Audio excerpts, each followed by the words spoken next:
Bagaimana menambah penjara, yang kita menambah lapas. Ini paradigmanya. Supaya isi lapas itu kosong, paradigmanya bagaimana supaya jangan banyak orang yang masuk. Kalau nggak orang banyak yang masuk, tentunya kejahatannya harus dikurangi. Gitu. Karena apa? Karena ternyata lebih kurang 60% isi lapas itu adalah masalah narkoba. Bayangkan. Jadi kapasitasnya itu umpamanya 100 diisi oleh 200. Nah, kita sekarang dari kementerian berpikir bagaimana caranya mengurangi ini. Sampai-sampai ada pemikiran daripada kementerian untuk termasuk juga Pak Presiden untuk memberikan amnesti kepada para narapidana itu. Keluarga binaan namanya disebut sekarang. Nah, kemarin saya ke sana, kebetulan juga bertemu dengan 7 orang narapidana yaitu Sudirman CS. Nah, saya juga sampai kepada mereka, walaupun waktu saya diangkat menjadi Wamenko, saya sudah tulis surat pengunduran diri saya sebagai advokat dari mereka. Kemarin saya ke sana khusus menyatakan permohonan maaf saya. Saya sedih terus terang aja, merasa apa? Karena mereka kan mungkin belum memahami betul kenapa saya harus tidak menangani dia. Walaupun bersurat saya sudah sampaikan. Kasus yang lagi viral ini, yang lagi viral tiap malam, tiap hari, sore, siang, dan malam. Kalau kita buka TV One dan televisi-televisi lainnya, kita selalu melihat penjelasan terkait dengan pembunuhan Vina. Ya, Vina. Ini menyita perhatian kita. Komnas HAM menurut penjelasan tadi, tapi saya menghargai sekali nih penjelasannya. Yo guys, balik lagi bersama saya tentunya Uki Kelvin. Nah, kita bahas ya lanjutan dari kasusnya Vina guys. Kita harus membantu bukan para pidana sih, aku sebutnya korbannya karena mereka bukan pidana guys. Mereka adalah korban salah tangkap oleh Rudiana and the Gang, yaitu Aris Papua, terus Gugun Gumilar gitu ya. Dan para aku yakin sih nggak hanya 3 ini, pasti banyak banget ya yang terlibat dalam penanganan kasus Vina ini yang membuat mereka menjadi naik jabatannya. Nah, makanya kasus ini tuh susah banget untuk diselesaikan ya. Termasuk Prabowo atau akun-akun Gerindra pun terdiam ya ketika menangani kasus ini guys. Kenapa? Ya kalau kasus ini terbongkar ya sudah kelar tuh satu penjara ya. Satu kantor, satu Polri yang di Cirebon itu kena semua itu. Kenapa? Karena terlibatannya mereka dalam menyiksa atau membungkam korban-korban pidana ini ya, yang dianggap yang difitnah oleh mereka gitu loh ya. Nah, ini ada beberapa dari tanggapan dari Pak Tony dan begitu juga dari yang lain guys. Beritanya seperti apa, yuk langsung kita simak bareng-bareng. Maaf intronya terlalu lama, yuk lihat bareng-bareng guys. Sampai sekarang para terpidana ini kan mempunyai kuasa hukum, mempunyai penasihat hukum. Nah, kalau mempunyai penasihat hukum, saya nggak bisa masuk sembarangan karena nanti dianggap merebut klien, melanggar kode etik. Jadi saya ini sifatnya menunggu. Kalau para PH, para terpidana itu membutuhkan saya, ya saya siap. Tapi kalau tidak membutuhkan, saya tidak bisa menawarkan diri maupun nanti dikira merebut klien ya, melanggar kode etik nanti Pak ya. Jadi Sudah kode keras nih. Menunggu saja karena sudah ada pengacaranya dan rekan-rekan dari Peradi juga semuanya kan ya sahabat semua kan. Tuh guys, kenapa alasan beliau tidak, maaf ya aku potong dulu. Kenapa beliau Pak Tony ini diam ya? Bukan berarti tidak mau membantu, tapi sudah ada tugasnya orang yang membantu, yaitu pengacaranya sendiri gitu loh guys ya. Nanti kalau seandainya butuh bantuan lah baru Pak Tony turun tangan gitu loh guys maksudnya ya. Nah, ini ada rekayasa kasus Donalan ya. Ini kita lihat bareng-bareng. Oh, ini mah bukan ya teman. Potong satu generasi. Oh, ini juga sama nih kasusnya kayak si ini baik. kematian Ayu ya, sama Tapi kayak si Vina untuk nih. memotong satu generasi ini bukan Kapolri yang harus berbuat. Siapa? Ya, Presiden.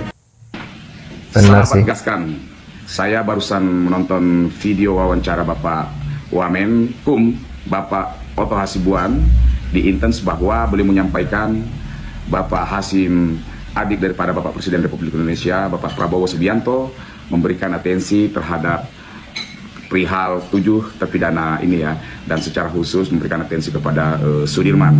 Ya, mudah-mudahan ini menjadi suatu langkah maju ataupun suatu hal yang baik positif terhadap 7 terpidana kasus Vina Cirebon ini ya.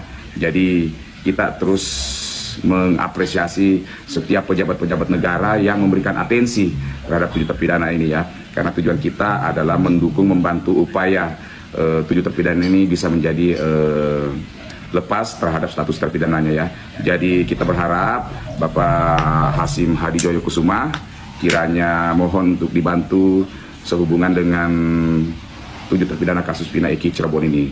Kami dari Gerakan Suara Keadilan Netizen juga Pak sudah melakukan aksi damai dan lagi mengupayakan rapat dengar pendapat umum bersama dengan Komisi 3 DPR RI untuk diadakan suatu audiensi bersama dengan pihak-pihak yang terkait, dan tentu juga bila itu memungkinkan dengan penasihat hukum daripada 7 terpidana. Bahkan tanpa gaskan pun, kalau memang ini menjadi suatu hal yang tidak dimungkinkan hadir dalam RDPU itu, yang hadir hanya PH daripada 7 terpidana dengan pihak keluarga dan pihak-pihak terkait, kami dari Gaskan juga tidak memandang ini sebagai suatu masalah. Yang penting bahwa terpidana ini, 7 terpidana ini bisa masuk ke dalam ruang rapat Komisi 3 DPR RI bersama dengan pihak-pihak yang terkait lainnya untuk dilakukan pemaparan, sehingga secara hukum 7 terpidana ini bisa mendapatkan pembelaan yang seadil-adilnya dan sebenar-benarnya, karena kami yakin bahwa mereka bukan orang yang menjadi pelaku daripada kasus pembunuhan Vina Eki Cirebon ini. Semangat Gaskan teman-teman. Tapi duduk Ini Pak Hasim, adik dari Prabowo, Biaya Pengobaran Sudirman. kurang 21 atau 22 tahun. Sekarang di usia 29 tahun. Kalau sekarang ini aja sudah dia menderita seperti itu, jangan-jangan besok kalau nggak diobati, diperhatikan, ini kan bisa berefek jelek, ya kan? Nah itu ya. Jadi saya sampaikan kepada kemarin kalau lapasnya supaya kalau bisa beliau si Sudirman ini supaya diperiksa di rumah sakit, di ronsen, di MRI, dan diobati sampai sembuh. Bahkan dari Pak Hasim sendiri mengatakan saya membiayai biaya pengobatannya katanya. Aduh, Pak Hasim ini luar biasa sekali nih. Sampai yang begitu aja dia bisa berpikir memperhatikan ya orang-orang yang menderita, termasuk yang ditahanan ya. Dia tidak membicarakan kepada saya kasusnya. Dia bilang ini nggak boleh harus diperhatikan orang-orang menderita seperti ini. Saya tidak tahu dari mana informasi yang beliau dapat, tapi dia menitikkan kepada saya, tolong ini perhatikan. Jadi saya sudah sampaikan kepada para kalapas supaya segera hari Senin supaya dibawa ini di rumah sakit, diperiksa dan disembuhkan, diobati. Ya. Nah ini guys, update kasus Sudirman 7 terpidana, 7 korban ya, 7 korban Cirebon ya, kasusnya Vina. Sudirman melakukan pemeriksaan kesehatan bekas siksaan tahun 2016 sampai 2024. Tuh lihat guys, oh dia masuk ke ini ya. Ini dari propertinya Jitek Bongso ya. Ya mudah-mudahan dia bisa sehat kembali ya guys. Waduh, aib. Nah, siap. Gua ada Peggy di situ ya. Siap, pakat. Rudiana cetar pasti. Dari mana? Dia orang nggak tahu, dia tahu. Ada di rumah sakit Gunung Jatuh baru dia tahu bahwa anaknya meninggal. Betul, Pak. Dia mengatakan pelakunya itu ada Ini Simbanya menulis apa sih? sekian orang termasuk DPO kan. Nah, pasti pelindungan ditecar. AF tambah Dede pasti tidak akan hadir. Ya. Maka tidak ada nanti saksi yang menguatkan bahwa Peggy ini adalah pelaku pembunuhan. Itu yang saya yakin. Kalaupun lanjut ke pengadilan, waktu itu ya kalau pra-peradilannya kalah ditolak. Saya yakin di pokok perkara dia dimenangkan. Yakin sekali. Karena tadi Aep sama Dedek tidak akan hadir, nggak mungkin. Ya. Nggak mungkin berani. Ya. Waktu 2016 saja tidak ada, cuma dibatalkan saja BAP-nya. Ini kayaknya video lama ya, sebelum Dede muncul ya. Nah, dari kasusnya ini guys, sebenarnya yang paling apa ya, dalangnya itu adalah yang pertama pasti ya, si Linda yang kerasupan, yang pura-pura kerasupan itu, yang caper gitu ya.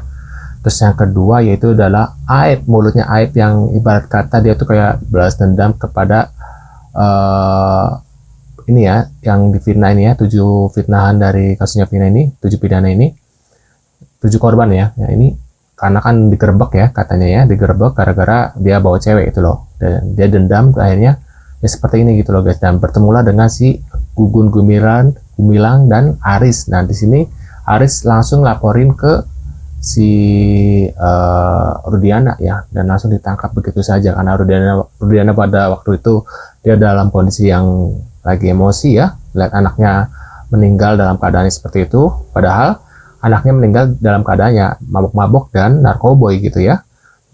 Setelah itu kan dia habis begituan sama si Vina gitu loh guys. Nah seperti itu kan kasusnya, ada yang bilang seperti itu guys. Nah menurut kalian gimana nih dari kasusnya ini, yang keroknya siapa, yaitu 3 orang itu ya, 4 ya, si Linda, Aep, terus si Rudiana, Aris sama itu ya guys, dan mungkin masih banyak lagi ya dalang-dalangnya. Menurut kalian gimana, tulis di kolom komentar. Terima kasih sudah hadir dan jangan lupa bantu subscribe, dan sampai jumpa di video selanjutnya. See you guys.